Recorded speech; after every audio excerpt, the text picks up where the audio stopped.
अस्सलामुअलैकुम एवरीवन, उम्मीद है आप सब खैरियत से होंगे। आज हम बनाएंगे बकरा ईद स्पेशल में चटपटी सी मसालेदार बीफ मसाला बिरयानी। ये रेसिपी अगर आप ईद दावतों पे बनाएंगे तो यकीन जानिए खाने वाला अपनी उंगलियां चाटता रह जाएगा।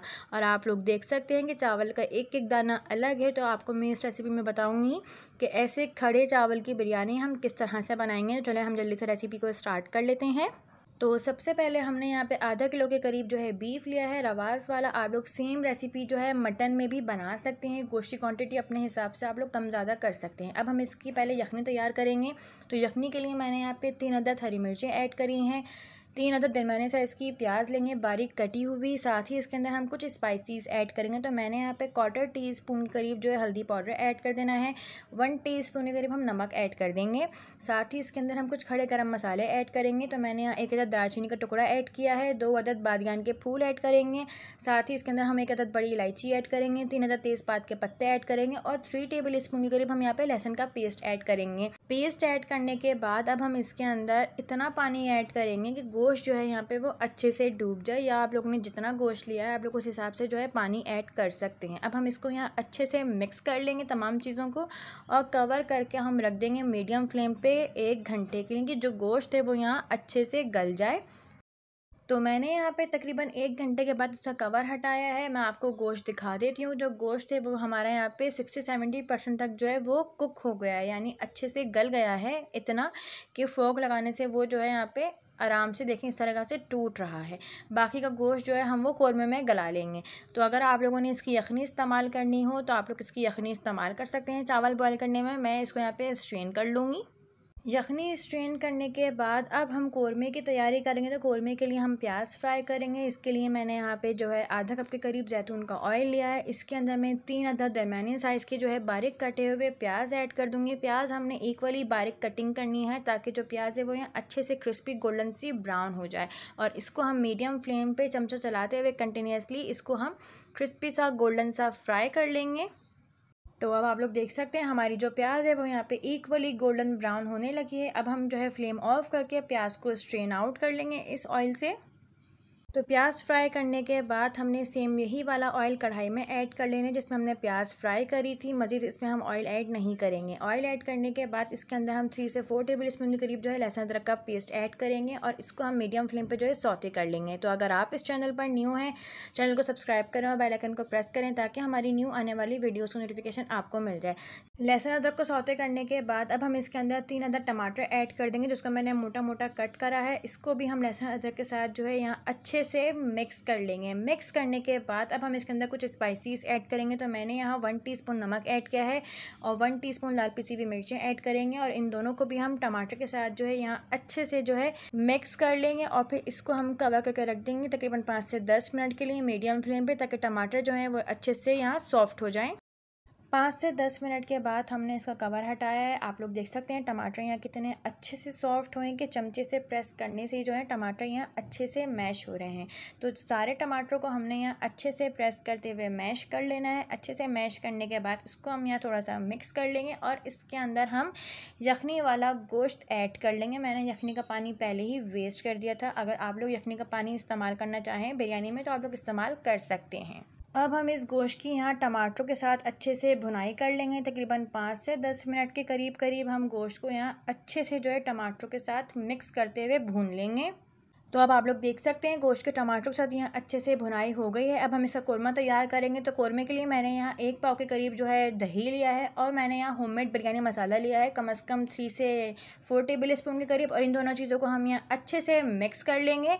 और मैंने दही को यहाँ फेंटा नहीं था, आप दही को फेंट भी सकते हैं। इन दोनों चीज़ों को अच्छे से मिक्स करने के बाद हम गोश्त में ऐड कर देंगे। गोश्त के साथ अच्छे से मिक्स करते हुए हम इसकी भुनाई करेंगे थोड़ी सी। अब थोड़ा सा इसके अंदर हम पानी ऐड करेंगे। जिस प्याली में मैंने दही और मसाला मिक्स किया था उसी प्याली में मैं थोड़ा सा पानी ऐड कर लूँगी। तकरीबन 1 प्याली के करीब मैंने पानी ऐड किया है। तो इसको हम यहाँ अच्छे से मिक्स करते हुए थोड़ा सा भून लेंगे। जब कौरमा थोड़ा सा यहाँ भुन जाएगा तो इसके अंदर हम वो फ्राई हुई हुई प्याज ऐड करेंगे जो हमने पहले ही प्याज को फ्राई करके उसको हमने क्रिस्पी सा कर लिया था। तो अब आप लोग देख सकते हैं कोरमा जो है यहाँ थोड़ा सा भुन गया है। इसके अंदर अब हम फ्राई हुई हुई प्याज ऐड करेंगे क्रश करके, और इसको हम यहाँ अच्छे तरीके से जो है मिक्स कर लेंगे। प्याज को अच्छे तरीके से मिक्स करने के बाद अब हम इसको कवर करके रख देंगे पकने के लिए, ताकि जो कोरमे के अंदर पानी है वो यहाँ अच्छे से ड्राई हो जाए और रोगन सेपरेट हो जाए। तो हमने तकरीबन 10 से 15 मिनट के बाद इसका कवर हटाया है। आप लोग देख सकते हैं कोरमा यहाँ कितना बेहतरीन तरीके से जो है तैयार हुआ है। इसका सारा पानी खुश्क हो गया है, रोगन सेपरेट हो गया है। तो इसको हम यहाँ अच्छे से मिक्स कर लेंगे, फ्लेम को ऑफ कर लेंगे, और गोश्त भी जो है वो यहाँ अच्छे से गल गया है। अब हम इसको जो है सेपरेट कर लेंगे किसी बाउल में।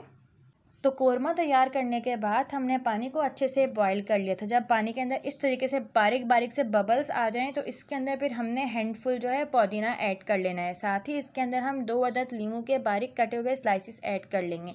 अगर आपको बिरयानी में लेमन के स्लाइसेस अच्छे नहीं लगते तो आप लेमन जूस का इस्तेमाल भी कर सकते हैं, बट बिरयानी में लेमन के स्लाइसेस थोड़ी जान डाल देते हैं।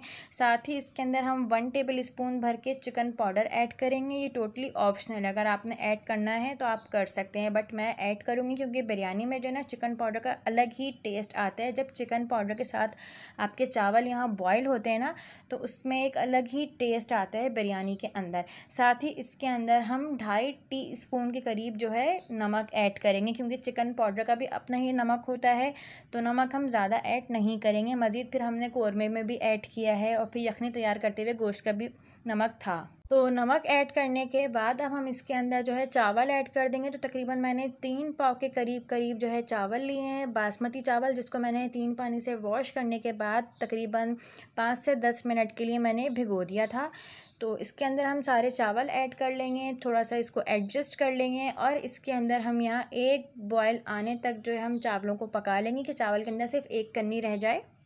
और चावलों को अच्छे से मिक्स करने के बाद आप लोग इसी पॉइंट पे जो है इसका नमक भी टेस्ट कर सकते हैं। अगर नमक कम हो तो आप अपने टेस्ट के अकॉर्डिंग इसमें मज़ीद नमक ऐड कर सकते हैं। तो अब आप लोग देख सकते हैं इसके अंदर यहाँ खूब अच्छे से जो है बॉयल आ गया है। मैं आपको चावल चेक करा देती हूँ कि इसके अंदर सिर्फ इतनी कन्नी रह गई है कि जो ये दम पे कवर हो जाएगा।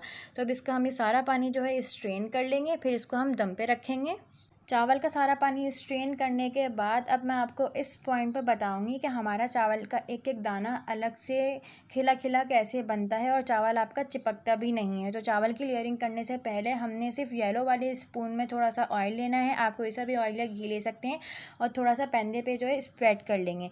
फिर हम थोड़े थोड़े जो है चावल की पहली लेयर ऐड करेंगे। चावल की पहली लेयर जो है हम पतली रखेंगे, ठीक है। चावल की लेयर लगाने के बाद अब हम इसके अंदर कोरमे की लेयरिंग करेंगे। तो मेरे पास यहाँ तकरीबन आधा किलो गोश्त का कोरमा है, तो मैं यहाँ 1 ही लेयरिंग करके जो है कोरमा कंप्लीट कर लूँगी। अगर आपके पास ज़्यादा कोरमा है, 1 किलो गोश्त का, 2 किलो गोश्त का, तो आप अपने हिसाब से लेयरिंग ज़्यादा भी कर सकते हैं, 1 से 2 लेयरिंग कर सकते हैं। तो मैंने यहाँ तकरीबन जो है पूरा कोरमा अच्छे से स्प्रेड कर लिया है चावलों के ऊपर। अब हम चावल की जो है दूसरी लेयर इसके ऊपर ऐड लगाएंगे। तो चावलों की लेयरिंग से पहले अब हम इसके ऊपर थोड़ी लवाजमात ऐड कर लेंगे। तो मैंने यहाँ पे 1 अदद टमाटर के स्लाइस ऐड कर लिए हैं। साथ ही इसके अंदर मैं 2 से 3 अदद हरी मिर्चें ऐड कर दूँगी, डंडी काट के। थोड़ी सी पुदीने की जो है एडिशन कर दूँगी, ये ऑप्शनल है। थोड़ी सी मेरे पास प्याज बची हुई तो मैं प्याज भी ऐड कर दूँगी। अब मैं इसके ऊपर जो है चावलों की लेयरिंग करूँगी। जो बचे हुए चावल हैं वो सारे इसके ऊपर हम ऐड कर देंगे।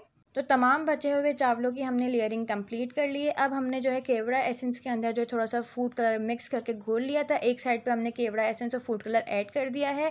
अब इसके ऊपर हम थोड़ा सा जो है सेम ऑयल या घी को स्प्रेड कर देंगे। एक दफ़ा हमने पैंदे पे करना है ताकि चावल नीचे से चिपके ना, और थोड़ा सा इसके ऊपर से हम ऐड कर देंगे ताकि आपका जो चावल है वो एकदम से गुठली जो बन जाती है ना, जम जाता है चावल, वैसा नहीं होता। चावल बहुत खिला खिला सा तैयार होता है। तो थोड़ा सा स्प्रेड करने के बाद अब हम इसको जो है दम पे रख देंगे। तो तकरीबन 10 से 15 मिनट का हमने इसको दम के फ्लेम पे जो है दम दिया है, और ढक्कन हटाने के बाद माशाल्लाह क्या मज़ेदार सी खुशबू आ रही है। तो मैं एक ही साइड से जो है थोड़ा सा मिक्स करूँगी, थोड़े से ऑरेंज और वाइट चावलों को मैं मिक्स कर लूँगी। हम बिरयानी को इकट्ठा ही सारा मिक्स नहीं कर लेंगे, फिर वो रौनक नहीं आती बिरयानी की। तो ये है जी इसकी मज़ेदार सी चटपटी सी फ़ाइनल लुक। और आप लोग देख सकते हैं चावल यहाँ कितना खिला खिला सा और एक एक दाना अलग बना है। तो ये है जी इसकी मज़ेदार सी फ़ाइनल लुक। और इसको मैं जो है थोड़ा सा मिक्स करने के बाद अब डिश आउट कर लूँगी।